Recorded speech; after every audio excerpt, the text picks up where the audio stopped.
Carrie Bradshaw se promène, souriante, assurée et amusée, dans les rues de New York.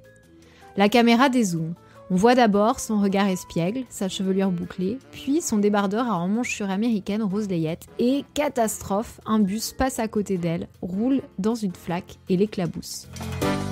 C'est à ce plan-là que l'on découvre son tutu de danseuse en tulle blanc et sa petite pochette poudrée. Ironie de la scène, le bus porte justement sur son flanc une publicité pour la chronique de Carrie Bradshaw. Fun fact, on ne verra jamais les chaussures de Carrie, qui sont pourtant son accessoire signature dans la série. Ce que je veux vous raconter aujourd'hui, c'est l'histoire de ce look culte, celui du personnage de Sarah Jessica Parker, Carrie Bradshaw, dans le générique de Sex and the City, une série culte HBO diffusée entre 1998 et 2004. Je suis Céleste Durant et vous écoutez Profession costumière.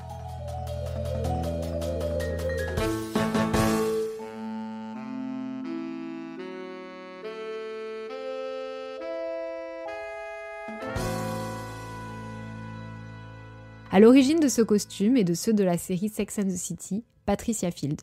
Cette américaine à la chevelure flamboyante est une star du costume et une icône lesbienne. Son travail ne passe pas inaperçu, notamment dans Sex and the City et Le diable s'habille en Prada.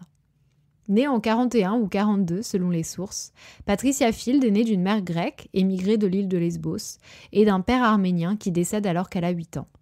Field est le nom de son beau-père de confession juive, qu'elle invoquera pour se défendre face aux suspicions d'antisémitisme auxquelles elle fera face lorsqu'elle prendra la défense de John Galliano en 2011. Mais pour l'instant, revenons aux sources. Patricia Field grandit dans le Queens et à 24 ans ouvre sa boutique Penn's Pub dans le Greenwich Village avec sa compagne de l'époque, Joanne Salvucci. La boutique prendra plus tard le nom de Patricia Field et déménagera à plusieurs reprises sur la 8e avenue, à West Broadway et finalement à NoHo jusqu'à sa vente en 2016 pour permettre à Patricia Field de se concentrer sur son travail de costumière.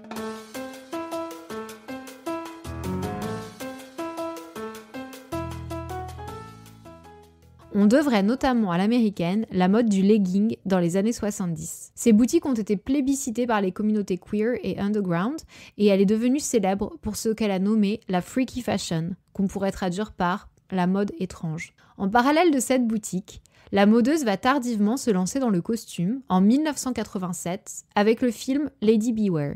Elle a 43 ans. En 1995, elle rencontre la comédienne Sarah Jessica Parker sur le tournage de Miami Rhapsody où elles deviendront amies. Cette rencontre va marquer un tournant, car 3 ans plus tard, lorsque les premières pistes vestimentaires pour Sex and the City déçoivent, Sarah Jessica Parker va recommander son amie. En effet, la première proposition pour habiller l'héroïne dans le générique de la série était une robe élégante en taffetas bleu, somme toute classique. Les fans de la série y verront rétrospectivement une robe Charlotte, pas une robe de la fashionista Carrie.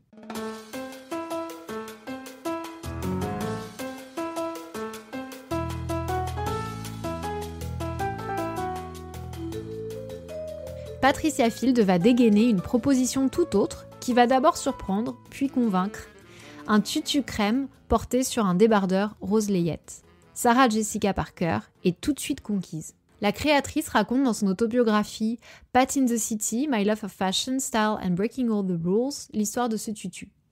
En réalité, la jupe à volant nuageuse a simplement été trouvée dans un bac de vêtements à 5$ d'une boutique du Midtown. De la boîte, un tulle blanc dépassait comme de la crête écumeuse d'une vague dans une mer de vêtements bon marché. J'en ai tiré une sorte de tutu blanc chic. J'ai imaginé combiner la jupe courte en tulle en plusieurs couches à un petit t-shirt ou un débardeur pour un look contemporain ultra fashion.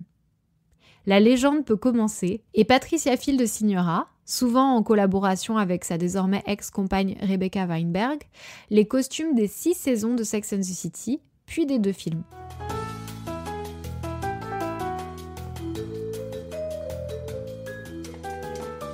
Récemment, elle a été consultante pour la première saison d'Emily in Paris.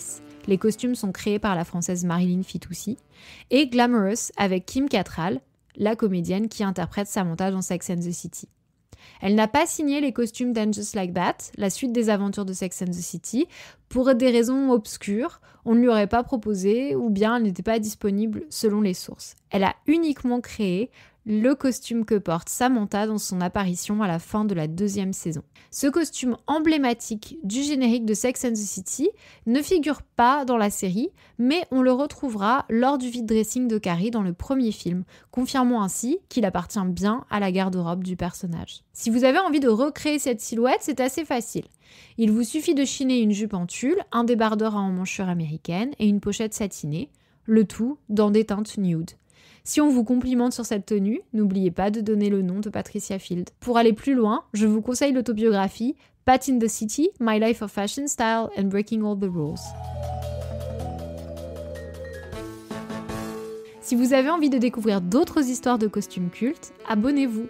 Dans les semaines qui viennent, je vous parlerai notamment du costume d'Annie Hall, de la robe verte de Reviens-moi et du panier de Jane Birkin dans la piscine. Et pour voir ces costumes en images, rendez-vous sur Instagram @professioncostumière.